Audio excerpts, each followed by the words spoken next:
Welcome.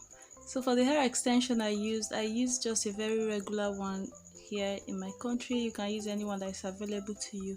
I cut the hair into cut some pieces of the hair I cut into four equal sections, and then some I cut into five equal sections. So the shortest one that I cut into five equal sections I used at the back, and then the one that I cut into four equal sections I used in the front part.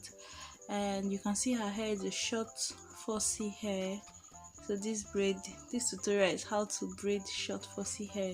In the course of the video you're also going to see how I curled her hair and style it, just all the good stuffs. Please don't skip the ad as you watch. Please do not skip the ads as you watch, so that we can make some money from the video. Thank you. God bless you as you do so. Even if you don't, God is going to still bless you, like very well. So you can see how I tried to tuck in the hair, and her braids did not fall off while she was wearing it. So I did something very right. Enjoy.